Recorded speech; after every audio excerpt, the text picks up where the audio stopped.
बिस्मिल्लाहिर्रहमानिर्रहीम। अस्सलाम वालेकुम नाज़रीन, आप यूट्यूब चैनल देख रहे हैं। मैं इमरान खान हूँ।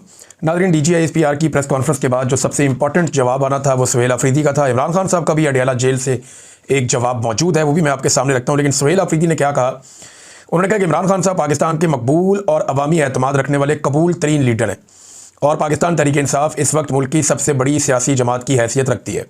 ऐसे में DGISPR की जानिब से पाकिस्तान के एक मकबूल सियासी कायद और साबिक वज़ीर-ए-आज़म के बारे में सियासी नौइयत के और हक़ाइक़ के बरअक्स बयानात न सिर्फ एक रियासती इदारे के वक़ार के मुनाफी हैं, बल्कि जमहूरी इक़दार और आइनी रूह के साथ भी संजीदा मज़ाक के मुतरादिफ हैं। उन्होंने कहा, यह बात वाज़ेह रहनी चाहिए कि किसी भी मुमकिन मिलिट्री ऑपरेशन की मुखालफत सिर्फ तहरीक इंसाफ तक महदूद नहीं है, बल्कि खैबर पख्तूनख्वा की तमाम सियासी और मजहबी जमातों और हर मकतबा फ़िक्र से ताल्लुक़ रखने वाले अफराद इस मौक़िफ़ पर मुत्तफ़िक़ हैं कि मिलिट्री ऑपरेशन किसी भी मसले का देर पा हल नहीं होता।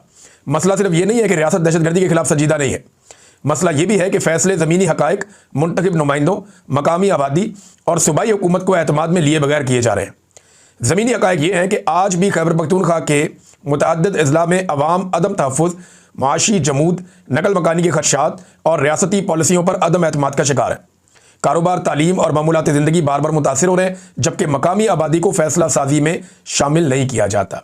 ये एक नाकाबिले तरदीद हकीकत है कि खैबर पख्तूनख्वा में अब तक 22 बड़े मिलिट्री ऑपरेशन और तकरीबन 14,000 इंटेलिजेंस बेस्ड ऑपरेशन किए जा चुके हैं। इसके बावजूद दहशतगर्दी का मुकम्मल खात्मा नहीं हो सका। इस सूरत हाल से ये सवाल जन्म लेता है कि कहीं ना कहीं पॉलिसी साजी और अमल दरामद में संजीदा खामियां मौजूद हैं। ऐसे में बंद कमरों में बैठकर गैर मुअस्सर पॉलिसियों पर असरार करने की बजाय एक वाज़ेह पॉलिसी शिफ्ट नागुज़ीर हो चुकी है, क्योंकि इन नाकाम हिकमत अमलियों पर कौम के वसाइल बेतहाशा खर्च हो रहे हैं और अवाम की जानो माल का तहफ़्फ़ुज़ मुसलसल खतरे में। इस तनाज़ुर में यह बुनियादी सवाल अपनी जगह कायम है कि आखिर इस बार ऐसी कौन सी ठोस ज़मानत मौजूद है कि एक और मिलिट्री ऑपरेशन वाकई पायदार अमन की बुनियाद रख देगा। अगर माजी की हिकमत अमली भारी जानी नुकसानात और बेपनाह वसाइल के इस्तेमाल के बावजूद मतलूबा नताइज ना दे सके, तो अवाम और उनके मुंतखब नुमाइंदों को यह एतमाद कैसे दिलाया जा रहा है कि वही तरीक़ाकार इस बार मुख्तलिफ नताइज पैदा करेगा। यानी पहले हमने ऑपरेशन किए, वो कामयाब नहीं हुए, 22 दफ़ा किए, 22 दफ़ा नाकामी हुई, तो इस दफ़ा कामयाब हो जाएंगे, इसकी गारंटी क्या है? पहले इस पर तो बैठ के बात कर लें। आप हर दफ़ा ऑपरेशन करते हैं और ये कहते हैं कि इस दफ़ा हम दहशतगर्दी को जड़ से उखाड़ फेंकेंगे। पिछले 25 साल से ऑपरेशन पे ऑपरेशन चल रहा है पाकिस्तान में और 14,000 ऑपरेशन हो गए हैं, 22 बड़े ऑपरेशन हो गए हैं और अभी भी अमन नहीं आया। जब अभी तक अमन नहीं आया तो बैठो, बात करो, कोई और तरीका देख लेते हैं, ये वो कह रहे हैं।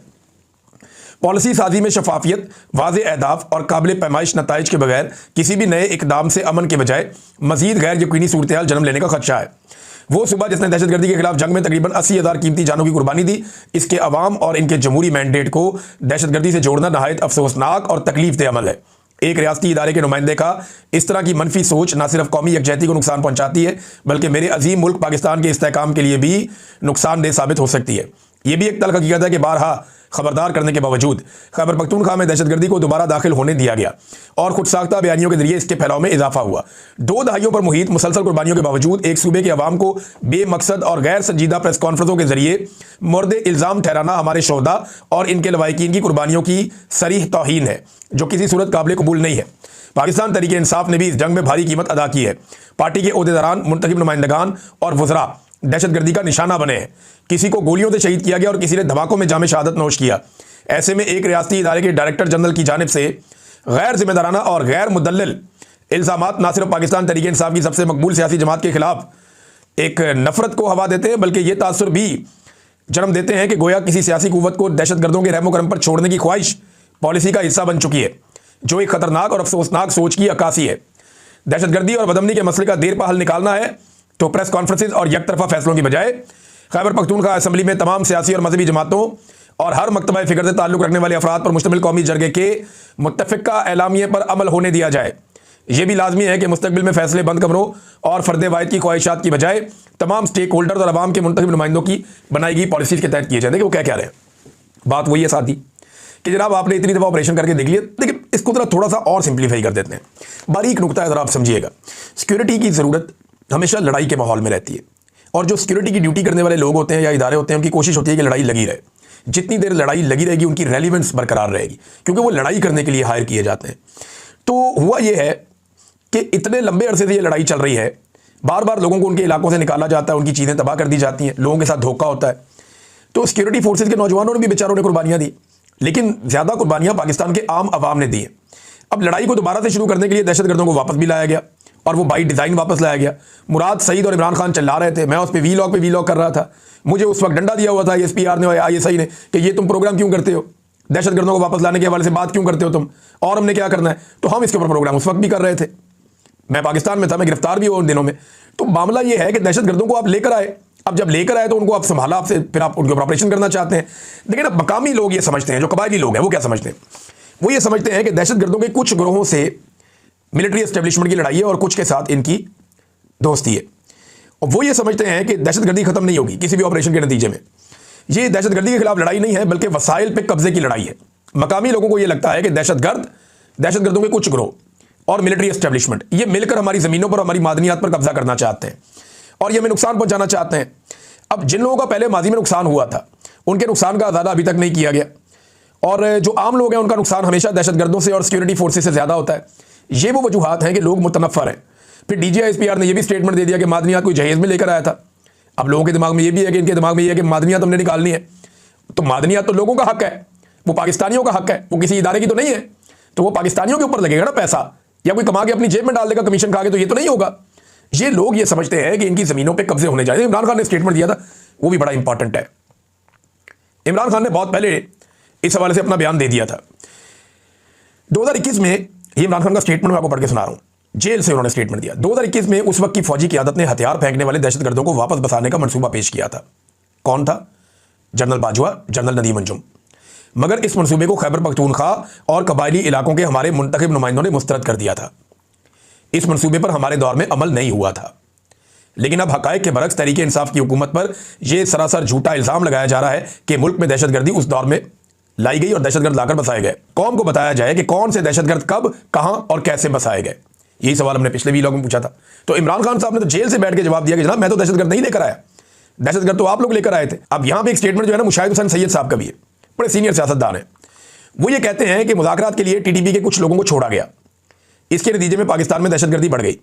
मुज़ाकरात उस वक्त की मिलिट्री एस्टेब्लिशमेंट के कहने पर शुरू किए गए और वो इसमें पूरी तरह शामिल थे। मैंने जनरल बाजवा और जनरल फैज से पूछा भी था कि आपके गारंटर्स कौन है, कौन गारंटी देगा, इसका क्या नतीजा होगा। एस्टेब्लिशमेंट के जिन मफरूज़ों पर यह गुफ्तगू शुरू हुई वो मफरूज़े गलत निकले, यानी फिर एस्टेब्लिशमेंट का ही गलत, कसूर ही एस्टेब्लिशमेंट का था। आसमा शरादी साहब ने एक बड़ा अच्छा सवाल किया। उन्होंने पूछा वहां पे कि जनाब सिविलियंस को तो कसूरवार कहते हैं, लेके तो मिलिट्री एस्टेब्लिशमेंट आई थी, तो इनका कोई नाम ही नहीं आता, इनको कोई पूछता ही नहीं है। ये रिस्पॉन्सिबल है ये पॉलिसी बनाने के लेकर आने हैं दहशतगर्द वापस, क्योंकि बॉर्डर पे तो ये खड़े हैं और फैसला भी इन्होंने किया था। तो एक के बाद एक गवाही दे रही है। अच्छा, इसमें ना DGI-SPR ने एक और बड़ा काम किया। उन्होंने तारीफ की DGI-SPR ने। पहले एक डाटा आपके सामने रखता हूं, ये जरा डाटा आप देखिए। ये दहशतगर्दी का डाटा है। ये काली लकीरें जो आपको नजर आ रही है दहशतगर्दी की हैं। ये देखें 2015 में दहशतगर्दी कितनी ज्यादा थी, 3.7K, यानी 3700। 2016 में कम हो गई, 17 में मजीद कम हो गई, 18 में और कम हो गई, 18 में इमरान खान साहब की हुकूमत आई तो मजीद दहशतगर्दी बहुत नीचे चली गई। उसके बाद 2019 में और नीचे चली गई, 2020 में और 21 में थोड़ी सी बढ़ी लेकिन कंट्रोल रही। यानी 2018, 19, 20 और 21 ये दहशतगर्दी के कंट्रोल के हवाले से बेहतरीन साल थे। 2022 में रजीम चेंज ऑपरेशन किया गया और दहशतगर्दों को वापस लाया गया। अगस्त में, सितंबर में, इन दिनों में दहशतगर्दों को वापस पाकिस्तान पहुंचाया गया, जिस पे मुराद सईद ने और PTI ने बहुत शोर मचाया था। तो 2022 में दहशतगर्दी बढ़ना शुरू हो गई, अब दहशतगर्द वापस आ रहे हैं। 2023 में और बढ़ गई, 2024 में और बढ़ गई और 2025 में दहशतगर्दी के सारे रिकॉर्ड टूट गए पिछले 10-12 साल के। तो ये दहशतगर्दी लेकर कौन आया? इमरान खान के दौर में तो दहशतगर्दी कंट्रोल हो रही थी। इमरान खान के दौर में तो दहशतगर्दी ज्यादा नहीं होती बल्कि कम हो रही थी।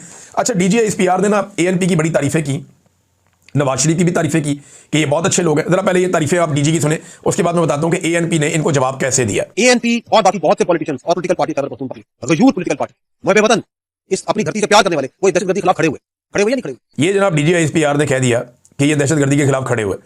अब जरा जो दहशतगर्दी के खिलाफ खड़े हुए ANP वाले, जरा उनका भी आप स्टेटमेंट सुन लें कि वो क्या कहते हैं। ये मियां इफ्तिखार साहब जो प्रेसिडेंट ANP के हैं, ANP का इन्होंने नाम लिया ना, सुने जरा। फौज अगर दहशतगर्दों को मारना चाहते तो बड़ा आसान है, लेकिन दोनों एक है। आप स्वाद के हैं, आपको मैं गवाह बना देता हूं कि ये दोनों आमने सामने बैठे होते थे, लोग मर जाते थे, ये तो एक दूसरे को कुछ भी नहीं कहते थे। तो ये रिकॉर्ड का हिस्सा नहीं है, ये भी रिकॉर्ड का हिस्सा है। करो ना टारगेटेड ऑपरेशन, नहीं करते, इसलिए उसमें दहशतगर्द मरते हैं। और अगर दहशतगर्द को नहीं मारा जाता तो फिर पता चलता है ये तो निकल जाओ, हम ऑपरेशन करें। ये ऑपरेशन नहीं, ये जमीन खाली करवाना है, कब्जा लेना है, ऑपरेशन की बात नहीं है। इसलिए कौम नहीं चाह रही। दहशतगर्द को ये डिमार्केशन किसने दी कि इस इलाके में करो, इसमें मन न करो, यहां पे जियो, वहां पे न जियो।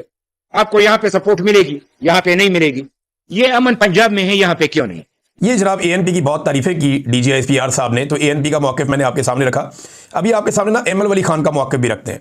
एमएल वली खान जो एएनपी के सरबराह हैं, वो इस बारे में क्या कहते हैं, ज़रा उनकी भी आप बात सुन लें, आपको सब पता चल जाएगा। कल जो इस्तेहकाम पाकिस्तान ऑपरेशन हमारे पाकिस्तान में लॉन्च हुआ है, तो इस जुमले से यही समझ आ रहा है कि इस्तेहकाम पाकिस्तान फिर पुख्तून और बलोच की तबाही से आएगा। हमारी दीर में एक इलाका है मैदान, वहां पे कल कुछ ड्रामाबाजी हो। ये ड्रामाबाजी हम बहुत देख चुके हैं। कोई 6 दहशतगर्दों को जेब से निकाल के वहां गिराया गया और फिर पूरे इलाके में खौफ और हरास और हेलीकॉप्टर्स घूम रहे हैं और बम्बार्डमेंट्स हो रही हैं। बदकिस्मती से हमारे पाकिस्तान में तारीख गवाह है कि हमने स्टेट स्पॉन्सर्ड टेररिज्म की, स्टेट स्पॉन्सर्ड टेररिज्म की। सुना ही नाज़रीन आपने, ये बार बार कहते रहे हैं स्टेट स्पॉन्सर्ड टेररिज्म हमने किया पाकिस्तान में, और बार बार किया। तो ये तो एएनपी कह रही है, जिनको आप कह रहे हैं जी बहुत मुहिब्बे वतन। अभी हर मुहिब्बे वतन ये कह रहा है कि ये 2 नंबरी ये फ्रॉड है। ये ऑपरेशन अगर ठीक होते तो 22 बड़े ऑपरेशन और 14,000 छोटे ऑपरेशन के बाद पाकिस्तान में अमन आ जाता। इमरान खान के दौर में अमन कैसे आ गया था? क्योंकि इमरान खान ने ऑपरेशन के साथ साथ एक प्रॉपर जो तरीका दहशतगर्दी को खत्म करने का होता है उसको अडॉप्ट किया था। इमरान खान ने यह कहा था कि दहशतगर्दी ऐसे खत्म नहीं होगी, आपको बातचीत करनी पड़ेगी स्टेक होल्डर से, और फिर उसने अमन कायम करके दिखाया था। आज भी वही फॉर्मूला है। नवाज शरीफ साहब के बारे में उन्होंने कहा नून लीग, जरा नवाज शरीफ साहब की बात सुने आप। आज पाकिस्तान आपने अपना पेट काटकर जिस फौज को मारा है, जो फौज को हेलीकॉप्टर लेके दिए हैं, जो फौज को हमने हवाई जहाज लेके दिए हैं, जो तोपें और बंदूकें लेके दिए हैं, आज वही हेलीकॉप्टर तोपें और बंदूकें पाकिस्तानियों का फूल कर रहे हैं। समाज में क्या हो रहा है? इन कबायली इलाकों में क्या हो रहा है?